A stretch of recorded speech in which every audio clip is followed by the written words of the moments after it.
नमस्कार.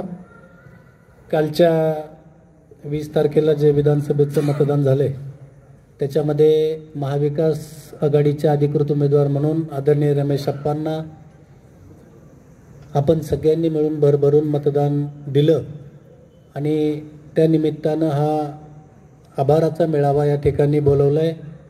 त्या मेळाव्यासाठी उपस्थित आदरणीय रमेश अप्पा, महाविकास आघाडीचे सर्व सन्माननीय पदाधिकारी बंधू भगिनी, विविध संस्थांवर काम करणारे पदाधिकारी बंधू भगिनी, तरुण सहकारी मित्र, समोरचे विविध संस्थांवर काम करणारे कार्यकर्ते, ज्येष्ठ मार्गदर्शक, तरुण सहकारी मित्र, बंधू भगिनी, खरं तर अनेकांनी या ठिकाणी आपापले विचार या ठिकाणी व्यक्त करण्याचा प्रयत्न केलेला आहे आणि वेगवेगळ्या गोष्टी त्यातून आपल्या सगळ्यांच्या समोर निश्चितपणानं आलेल्या आहेत.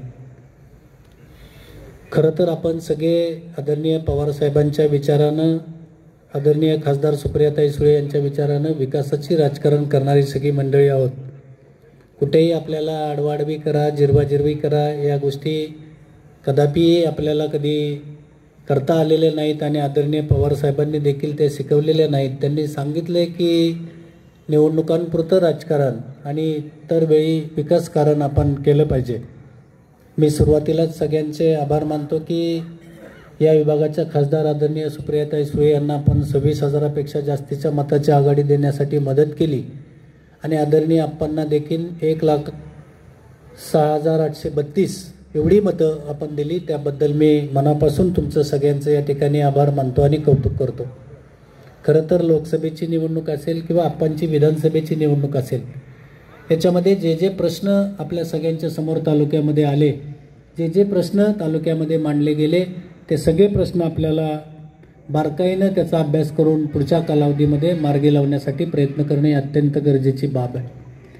त्याच्यामध्ये आपण पोलीस स्टेशनचा एक मुद्दा निश्चितपणानं ऐकतो आणि नेहमी तो आपल्या सगळ्यांना अडचणीचा ठरतो, हे आपण सगळ्यांनी मिळून बघितलं आहे.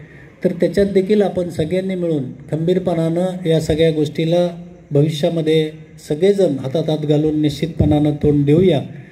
विकास कामाला महत्त्व देत असताना या बाकीच्या गोष्टीकडे आपण थोडं दुर्लक्ष जरी केलं तरी महिला भगिनींचे प्रश्न असतील, युवकांचे प्रश्न असतील, गावागावाचे पाण्याचे प्रश्न असतील, जसं की आता पाराभाऊंनी पाण्याचा प्रश्न मांडला की पाणी सुटलं असतं आप्पा आमदार असते तर अशा पद्धतीचे जिथे जिथे अडचणीचे विषय आहेत, वेगवेगळ्या भागामधल्या वेगवेगळ्या अडचणी आपण सगळेजण नजरेसमोर ठेवून विकासाचं राजकारण करू आणि निश्चितपणानं येणाऱ्या या काळामध्ये कुठल्याही निवडणुका, नगरपालिका असू दे, पंचायत समिती असू दे, जिल्हा परिषद असू दे, छोट्या मोठ्या ग्रामपंचायती, सोसायटी, या सगळ्या निवडणुकामध्ये आपण जर ताकदीनं त्या ठिकाणी हातात हात घालून उभे राहिलो तर तिथे कुठेही अडचण येणार नाही. वेगवेगळ्या गोष्टी आपल्या सगळ्यांच्यामध्ये असतात. अनेकांनी अनेकांची मतं मांडली. निश्चितपणानं कुठे काही कमी जास्ती असलं तर नाराजी ही होतच असते. मला असं नाही विचारलं, मला तसं नाही विचारलं, मला हे नाही मिळालं, मला तिथे डावललं, मला इथे मदत नाही केली, या सगळ्या गोष्टी निश्चितपणानं असतात.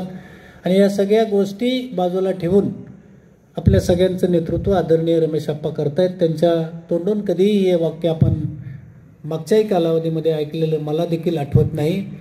जे बरोबर येतील त्यांना बरोबर घेऊन जाऊन सरळ रेषेमध्ये काम करायचं हा त्यांचा निश्चितपणानं सरळ असा स्वभाव आहे आणि तो आपल्या सगळ्यांना भावतो.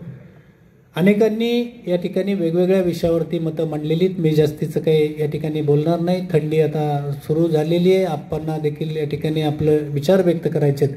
आपण सगळेजण निश्चितपणानं भविष्यामध्ये जी काही कामं असतील, जी जी चर्चा लोकसभेला असेल, विधानसभेला असेल किंवा नंतरही वेगवेगळ्या प्रश्नांच्या निमित्तानं पुढे येईल, त्या सगळ्या प्रश्नांमध्ये आपण निश्चितपणानं हातात हात घालून त्याचा बारकाईनं अभ्यास करून खासदार सुप्रियाताईंच्या माध्यमातून काय करता येईल, आदरणीय पवारसाहेबांच्या माध्यमातून काय करता येईल, आदरणीय रमेश अप्पांच्या माध्यमातून काय करता येईल किंवा छोटा मोठा कार्यकर्ता त्याला ज्या क्षेत्रातलं माहिती आहे त्या कार्यकर्त्याच्या मताचा त्या ठिकाणी आपण सगळ्यांनी विचार करून कसे प्रश्न सोडवता येतील त्याच्यामध्ये निश्चितपणानं लक्ष घालूया. एवढंच या निमित्तानं सांगतो. तुम्ही चांगल्या पद्धतीचं मतदान कालच्याही या निवडणुकीमध्ये या सगळ्या परिस्थितीमध्ये देखील घडवलं, त्याबद्दल मनापासून तुमचं सगळ्यांचं या ठिकाणी आभार मानतो.